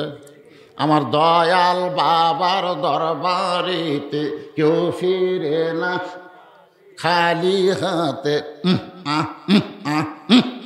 আপনার বলেন তো এর মধ্যে আল্লাহর নাম আছে? ফেরাউন জিকির করতেছে আনা রব্বুকুমুল আলা, আমি হলাম সবচাইতে বড় আল্লাহ। মুসা নবী চমকে গেল, এইমাত্র যার সঙ্গে কথা বলে আসলাম তুর পর্বতে, তিনি কে আর এই শালাকে? আপনার বলেন তো আল্লাহর সাথে কি করেছে? কথা বলাইছে। সঙ্গে সঙ্গে মুসা বললেন লা ইলাহা ইল্লাল্লাহু মুসা কালিমুল্লাহ। ফেরাউন বলতেছে কে রে মুসা, তুই যে তোর আল্লাহর কলমা কইলি আমার থেকে অনুমতি নিছিস? আমার অনুমতি ছাড়া আমার এলাকার মধ্যে তোর আল্লাহর জিকির চলবি না। কি লাগবি? কথা কয় না। আমার এলাকার মধ্যে আমার অনুমতি ছাড়া তোর আল্লাহর জিকির চলবি না। তোর আল্লাহর জিকির যদি করবার চাস তোর আল্লাহর জায়গা যা। এখন মুসা নবীর রাগ কম না বেশি? আসরের নামাজ কেমনি পাইলাম সেটা বোঝাচ্ছি, একটু মনোযোগ দিয়ে শোনেন। মুসা বলতেছে ফেরাউন তোর জায়গা কতটুকু আমার জায়গা কতটুকু মাপে দে। জায়গার মাপ আছে না নাই? তোর জায়গা কতটুকু আল্লাহর জায়গা কতটুকু আমার এই মাপে দে। আপনাদের গ্রামে আল্লাহর জায়গা কতটুকু? আপনাদের কানায় কান ধরে আল্লাহর জায়গা নাই? মসজিদ যদি 2 হাত একটু বেড়ে যায় তখন আমার জায়গার মধ্যে আছে কয় কি কয় না ধরে কেন? দাদা দিয়ে গেছে মসজিদের জায়গা, নাতির সময় দাম বেড়ে গেছে। আগে আসছিল 1 লাখ টাকা শতক, এখন হচ্ছে 1 কোটি টাকা শতক। বগুড়া শহরে এখন নাতিরা ওই দাদার দেওয়া মসজিদের জায়গা দখল করতেছে। তো মসজিদ কমিটি আমিন নিয়ে গেছে, মসজিদের 8 শতক জায়গা বের করতো। তখন আমিন এই লাল কালি দিয়ে আল্লাহর আর বান্দার এই দুটো মাপতেছে। তো মাপে বলতেছে কয়েকবার মাপার পরে আল্লাহর 7.5 শতক পাওয়া গেল। আল্লাহর কয় শতক? 8 শতকের মধ্যে 1/2 শতক শেষ। আল্লাহর পাশে 7.5 শতক। আল্লাহর কতটুকু? 7.5 8 8 করলেও কবিরা গুণা, 7.5 করলেও কবিরা গুণা। গোটা পৃথিবী হলো আল্লাহ। কথা কন না, কয়েকবার মাপে আল্লাহর পাওয়া গেল 7.5। আল্লাহর জায়গার মধ্যে কি হবে? বলে আওয়ামী লীগ বিএনপি জাতীয় পার্টি একদল হবে, আর বান্দার জায়গার মধ্যে আসলে বহু দল। আল্লাহর জায়গার মধ্যে কয় দল? যারা নামাজ পড়ে, জামাত করে, বিএনপি করে, জাতীয় পার্টি করে, আওয়ামী লীগ করে, কয় কাতার হয়? তাহলে চিন্তা করেন আল্লাহর জায়গার একটা ক্ষমতা আছে না নাই? আল্লাহর জায়গার মধ্যে যায় যদি আওয়ামী লীগ কয় আমরা এখন ক্ষমতাতে আছি, আমরা সামনে কাতার যাবো, পারবি? জাতীয় পার্টি যদি কয় আমরা কোনো মতে বিরোধী দল, আমরা 2 নম্বর। বিএনপি কয় বাইরে আমাকে করো, তা আমরা 3 নম্বরে। জামাত বলতেছে আমরা যুদ্ধ অপরাধী ভাই, 4 নম্বরই থাকি। এইরকম কোনোদিন দেখছেন? বরং দেখবেন খেয়াল করে জামাত ইসলামের মুয়াজ্জিন আজান দেয়, জামাতের আলেম ইমাম হইয়া নামাজ পড়ায়, আওয়ামী লীগ তার পিছনে একতে দেয়, তুই বেহাল ইমাম কয়ে দাঁড়ায়। ধরে কথা কর না কেন? বেড়া যা করিস কর, আল্লাহর এরিয়ার মধ্যে আসলে কোনো রাজনীতি চলবি না। তা আমরা খালি 7.5 শতক আল্লাহ দিলাম কেন? 7.5 শতক যেমন আল্লাহরে দিলাম, গোটা বাংলাদেশ তেমন আল্লাহকে যদি দিবার পারতাম, মসজিদে এমন সবাই এক কাতার হতো, বাহিরেও তারা এক কাতার থাকতো। জোরে কোন কথা ঠিক কিনা? আল্লাহ কোরআনে বলেছেন ওয়াতাসিমু বিহাবলিল্লাহি জামিআন ওয়া লা তাফাররাকু। জামাতে নামাজ আদায় করলে এই জিনিসটা হয়ে যায়, ধনীর কাছে গরিব, গরিবের কাছে ধনী, কালোর কাছে ফর্সা, ফর্সার কাছে কালো, তেলতেলা পায়ের কাছে ফাটা পা, ঠোকা লাগলেও কাতার ছাড়া যাবে না। শীতের মধ্যে ফাটা পা বোঝেন আপনারা? বিলেটের মতন ধার। এখন নবীর হাদিস হলো গোড়ালির সঙ্গে গোড়ালি মিল কর। এখন তেল তেলার কাছে ফাটা যায়, মিল করতেছে, হঠাৎ একটা হাঁসর লাগছে। কোনোদিন কইছে কি জন্য কয়নি ভাই রে? এমন একটা জায়গার মধ্যে যাচ্ছি ভাই, যেখানে আমার কোনো পাওয়ারই নেই। সুবহানাল্লাহ খান। মুসা বলতে ফেরাউন জায়গা মাপা দে, তোর কতটুকু আল্লাহর কতটুকু। ফেরাউন বলতেছে আমার রাজত্বের মধ্যে তোর আল্লাহর জিকির চলবে না। মুসা কয় আল্লাহ এখন ফেরাউনকে কি করব? আমার মুখে আছে তোমার কলেমা, হাতে আছে তোমার শক্তি। মুসার হাতে কার শক্তি? আল্লাহ। কথা কয় না কেন? আসলে চল মারছে মুসার শক্তিতে না আল্লাহর শক্তিতে। খালি বলছে ও মুসা তোমার জান কবজ করবার চাই। মুসা বলতেছে আয়। আজরাইল যখন মুসার দিকে যাচ্ছে, মুসা হট কানেকশন আল্লাহর সাথে। আল্লাহ আমি একটা তোমার জলিল কদর পয়গম্বর, আর আমারে সালাম না দেয়া জান কবজ করবার চাই, আমি একটু শিক্ষা দিবার চাই। আল্লাহ কই তুই আজরাইলের দিকে তাকাতো, বিশাল পা আছে মাথা নাই, এই তুই তার কি সাইজ করবি? মুসা বলতে গেলে আমার কাছে আসুক না কেন? যেই কাছে আইছে বিসমিল্লাহ কয়ে মারছে চর। কি কয়া? বিসমিল্লাহ বলা কার নামে? আল্লাহ। মুসার হাতে এত লম্বা করে দিছে হচ্ছেন মানুষ খাটো, কিন্তু হাত হসে। আজরাইলের চোখ বরাবর মারছে ঘুষি। কে রে কুটি মুসা পড়ে আছে, হাত কুটি গেল। আসলে কি এটা মুসার হাত না আল্লাহর হাত? চোখের মনি উল্টে গেছে। আপনার জান যখন কবজ করবে আসবে না, তখন দেখবেন আজরাইলের এক চোখ উল্টে। এই চরটা মারছে মুসা। ধরে কোন সুবহানাল্লাহ। তাহলে মুসা নবীর পাওয়ার আছে না নাই? আল্লাহ বলে মুসা পাওয়ার দেখাস না, বরং দৌড়া। আল্লাহর হুকুমে মুসা নবী দৌড়ায়, ফেরাউন ঘাবড়ায়। এক সময় মুসা নবী নীল সাগরের কাছে গিয়ে বলতেছে আল্লাহ আর তো দৌড়ানো জায়গা না। আল্লাহ বলে এই পর্যন্তই দৌড়া, এখন হেঁটে হেঁটে চলে যা। মুসা বলতেছে আল্লাহ কেমনে যাবো? সামনে সাগর। নাসরুম মিনাল্লাহি ওয়া ফাতুহুন কারীব ওয়াবাশশিরিল মুমিনিন। আল্লাহ সাগরকে রাস্তা বানায় দিয়েছে 12 লাইন। জোরে কোন কয় লাইন? আপনাকে রাস্তাটা কয় লাইন? কয় লাইন? 4 লাইন। আর আল্লাহ সাগরের মধ্যে বানাইছে 12 লাইন। ওই 12 লাইন রাস্তার মধ্যে মুসা নবী তার সঙ্গীদের নিয়ে এক নিয়তে 4 রাকাত নামাজ আদায় করে। ওই 4 রাকাত নামাজ আল্লাহর এতই ভালো লাগছে, আল্লাহ নামাজটা যত্ন করে রাইখা দিয়েছে। লাইলাতুল মিরাজে নবীকে বলে ইয়া রাসূলুল্লাহ আপনার উম্মতেরা এই আসরের 4 রাকাত নামাজ যদি জামাতের সঙ্গে আদায় করে, সাগরের ভিতরে মুসা নবী নামাজ পড়ে যে সওয়াব পাইছে, আমি আল্লাহ সেই সওয়াব আপনার উম্মতের আমল নামায় দিয়া দিব। কয় ওয়াক্ত হলো? জোরে কান কয় ওয়াক্ত? ফজর পড়লে আদম নবীর সমপরিমাণ, জোহর পড়লে ইব্রাহিম নবীর সমপরিমাণ, আসর পড়লে মুসা নবীর সমপরিমাণ। এখন সমস্ত সাহাবীরা বলে ইয়া রাসূলুল্লাহ মাগরিবের নামাজ পড়লে আমাদের কি হবে? রাসূল বলে সাহাবীরা রে, যেই কোরআন আল্লাহ আমার উপর নাজিল করেছে, এই কোরআনের মধ্যে একজন নবী আছে, নবীর নাম হলো ইয়াকুব নবী। জোরে কোন কি নবী? আমার সঙ্গে একটু গুনগুন করে গান গাওয়া লাগবে। ইয়াকুব নবী, সবাই বলেন ইয়াকুব নবী বাস করিতেন কেনানে, সবার চাইতে ভালোবাসতেন ইউসুফকে। আমার মায়েরা যারা বসে আছে পর্দার অন্তরালে, ওরা ভাবছে যে হুজুর আমাকে ওয়াজ করবে না। এই মাগরিবের নামাজটা খেয়াল করেন। ইয়াকুব নবীকে আল্লাহ তাআলা 12টা সন্তান দিছিল। জোরে কোন কয়টা? 12টা। ইয়াকুব নবী একদিন নির্জনে বসে আল্লাহকে বলতেছে আল্লাহ আমার 2টা সন্তান এত ভালো, আর এই 10টা এত খারাপ হলো কেন? 10টা কি আর 2টা ভালো? তখন আল্লাহকে ইয়াকুব তুমি বিয়ে করছো কয়টা? ইয়াকুব বলে আল্লাহ আমি 2 বিয়ে করছি। তোমার যে বউ ভালো সে বউয়ের পেট থেকে ইউসুফ আর বনিয়ামিন ভালো হচ্ছে, আর তোমার যে বউ খারাপ ওই খারাপ বইয়ের পেট থেকে যে 10টা মাল বার আছে এই 10টাই খারাপ। এখন আমরা সন্তান যদি ভালো চাই তাহলে কি ভালো লাগবে? বউ হলি তো মা হবি রে, আগেই মা হন আগে বউ। খুব খেয়াল করে শুনতে হবে। আর মায়েরা যারা পর্দার অন্তরে আছেন, রমজান মাসে এক ছেলে এসে আমার বলে হুজুর 11 মাস আমার খিদা কম, রোজার মাসে এত খিদা কেন? খালি খিদা। আমি বললাম তোর 11 মাস খিদা লাগে না, রোজার মাসে খিদা বেশি, এটা জানবে গেলে তোর মায়ের কাছে যাওয়া লাগবে।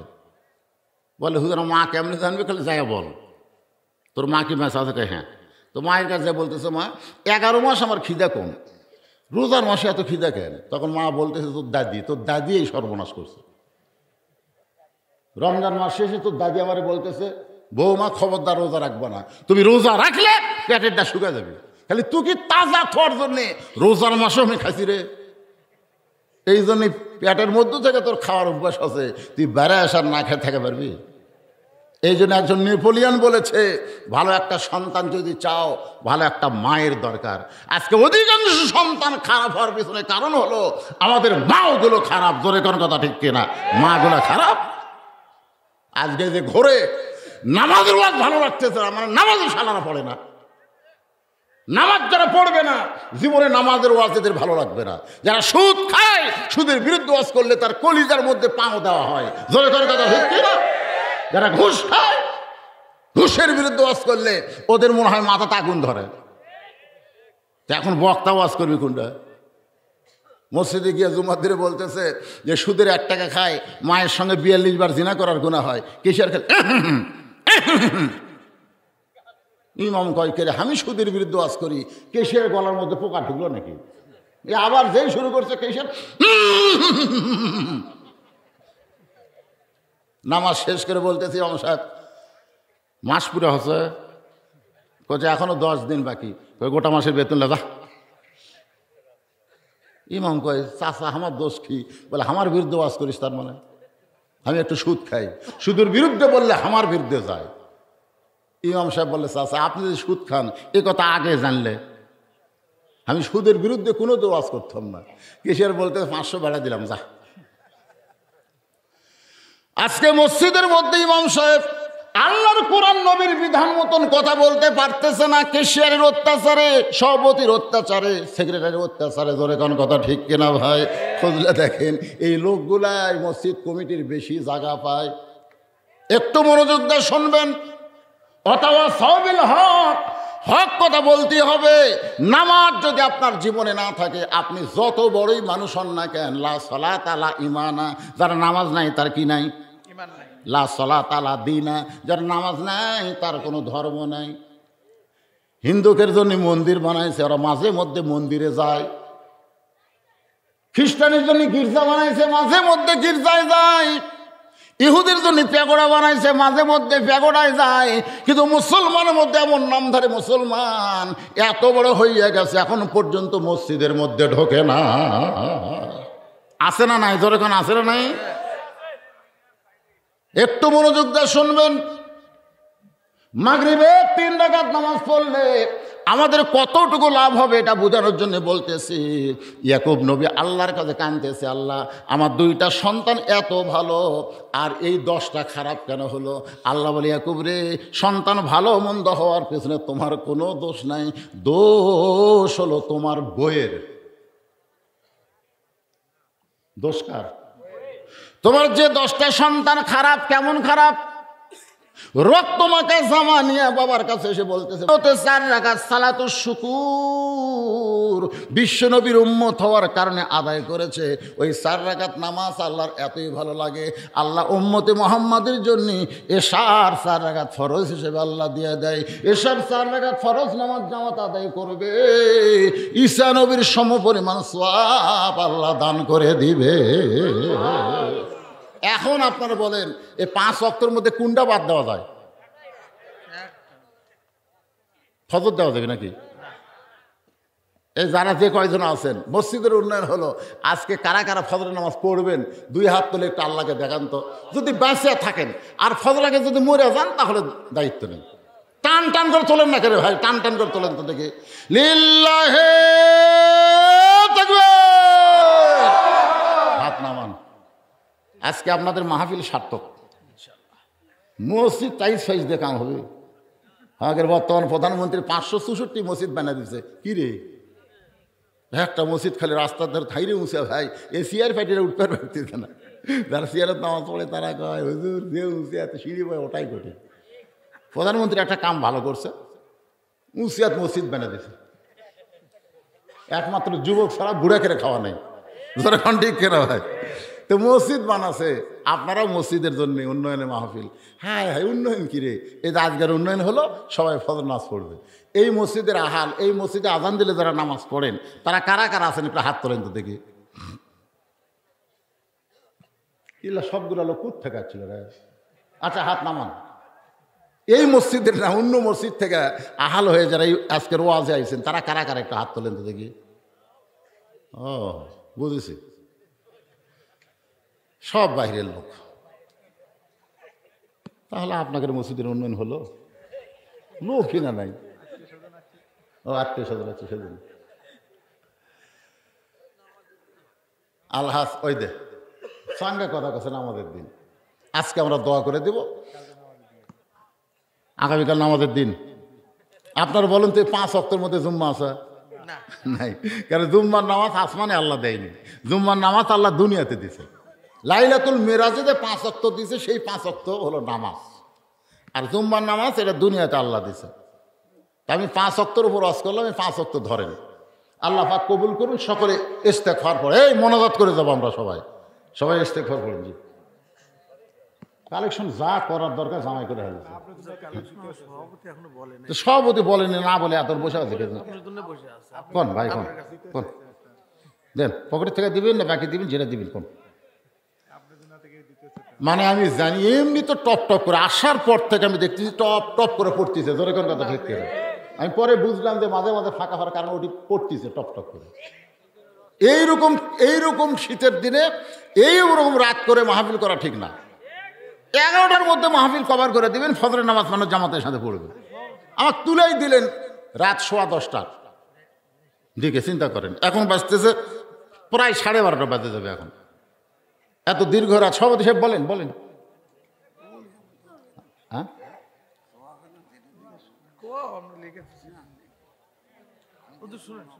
যেখানে আমরা ছিলাম কত দেওয়াল হয় না এখনো। হ্যাঁ তো ইমামের ঘরটা আপনি করে দেন, যেখানে আমি এতক্ষণ ছিলাম বাপুরে রেস্ট করলাম। তো বাহিরে করুন, আর যেখানে করেন সেখানে আমরা ধরুন আপনি ঘরটা করে দেন। কয়েক লক্ষ টাকা আল্লাহ দেয়নি আপনি? আল্লাহুম্মা আমিন। আল্লাহুম্মা আনতাস সালাম ওয়া মিনকাস সালাম তাবারাকতা ইয়া যাল জালালি ওয়াল ইকরাম। কঠিন শীতের ভিতরে টপ টপ করে নিয়র পড়তেছে। এত কষ্টের পরেও যারা কোরআনের বাগান ছাড়লো না, জান্নাতের বাগান যারা ছাড়ে নাই, আল্লাহ তাদের সকলকেই জান্নাতি কবুল করো। এই মাহফিলের শুরু থেকে শেষ পর্যন্ত যতটুকু আলোচনা হয়েছে আল্লাহ, এর মধ্যে যদি ত্রুটি হয়, ভুল হয়, মাফ করে দিও। যা হাদিয়া মঞ্জুর করো। সোনার মদিনায় নবী পাকের রওজা মুবারকে আল্লাহ তুমি কবুল করো। তামাম আম্বিয়ায়ে কেরাম, আসহাবে কেরাম, তাবিনে কেরাম, তাওয়া তাবিনে কেরাম, তামাম পৃথিবীর মাটির নিচে যত মুমিন মুমিনা আছে আল্লাহ সকলের আরওয়াহ পরে হাদিয়া কবুল করো।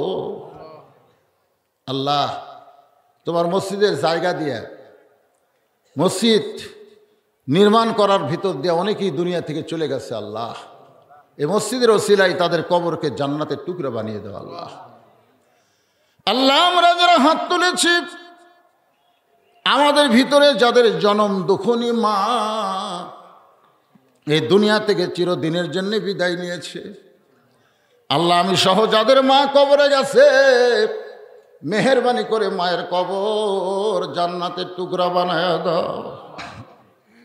বাবার বাড়িঘর সবই আছে, কিন্তু যাদের বাবা আজকে অন্ধকার কবরে এতিম হয়ে গেছে আল্লাহ, মেহেরবানি করে বাবার কবরকে জান্নাতের টুকরা বানায় দাও। আলহাস মোকাল্লেম হোসেন আমারে বারবার বলেছে, হুজুর আমার বাপ মার জন্য দোয়া করবেন। আল্লাহ তার বাপ মার কবর জান্নাতের টুকরা বানায় দাও, মসজিদের পাশেই তাদের কবর। আল্লাহ তার সন্তানকে কোরআনের হাফেজ আলেম কবুল করো। মসজিদের সভাপতি, মসজিদের সহসভাপতি, মসজিদের ক্যাশিয়ার, মসজিদের সেক্রেটারি, মসজিদের সদস্য, আজকে ভিতরে বাহিরে যারা দান করলো, মাহফিলে দান করলো, মাহফিলের বাহিরে আল্লাহ যারা দান করেছে, আল্লাহ সকলের দানগুলোকে কেবলমাত্র জান্নাতের জন্য কবুল করো। আমার মা বোনেরা পর্দার অন্তরালে বসে বসে শুনেছে, আল্লাহ আবেদা সালিহা পদ্মানিজি কবুল করে মা ফাতেমার চরিত্র দান করো। আমি অসুস্থ, আমার মতো যারা অসুস্থ মানুষ আজকের মাহফিলে হাত তুলেছে, আল্লাহ সুস্থতার নিয়ামত তাদেরকে দান করে দাও। ফিলিস্তিনের মুসলমানকে আল্লাহ তুমি হেফাজত করো। আল্লাহ ফিলিস্তিনের মুসলমানকে তুমি হেফাজত করো। আল্লাহ আল্লাহ আগামী 7 তারিখে নির্বাচন হবে। আজকের মাহফিলের সম্মানিত প্রধান অতিথি, তিনি মাহফিলের ব্যাপারে যদিও আসতে পারেন নাই কর্মব্যস্ততার কারণে, কিন্তু সর্বাত্মক চেষ্টা করেছে আলহাজ মুজিবুর রহমান মজনুকে আল্লাহ তুমি তার গলায় সম্মানের মালা পরায় দিও। আল্লাহ আল্লাহ মেহেরবানি করে যেমন নেতৃত্ব দিলে আল্লাহ জনগণ উপকার পাবে, তেমন নেতৃত্ব তাকে দেওয়ার তৌফিক দিয়ে দাও। আল্লাহ আল্লাহ আমরা যারা হাত তুলেছি, কে কোন নিয়তে হাত তুলেছি, আল্লাহ সকলের নেক নিয়ত নিয়ে আসলে তুমি কবুল করো। অশান্তির আগুন থেকে বাংলাদেশকে তুমি হেফাজত করো। বাংলাদেশের সামনের দিকে কালো মেঘ দেখা যাচ্ছে, না জানি ঝড় হয়, না জানি বৃষ্টি হয়। আল্লাহ আমরা গরিব দেশ, আল্লাহ আমরা সকলে মিলেমিশে মহব্বতে যেন বসবাস করতে পারি, সেই তৌফিক আল্লাহ আমাদেরকে দান করে দাও। আল্লাহ আয় আল্লাহ তাআলা কত মানুষের জানাজার নামাজ আমরা পড়েছি, এই 2 হাত দিয়ে কত কবরে আমরা মাটি দিয়েছি। একদিন আমরা সবাই মরে যাব, যেদিন আমাদের মৃত্যু হবে দিনটা যেন জুমার দিন হয়, মাসটা যেন রমজান মাস হয়। ইমানের সাথে ইজ্জতের সাথে দুনিয়া থেকে বিদায় নেওয়ার কালে আমাদের জবানে তুমি জারি করে দিও লা ইলাহা ইল্লাল্লাহু মুহাম্মাদুর রাসূলুল্লাহ সাল্লাল্লাহু আলাইহি সাল্লাম। আসসালামু আলাইকুম ওয়া রাহমাতুল্লাহি ওয়া বারাকাতুহু।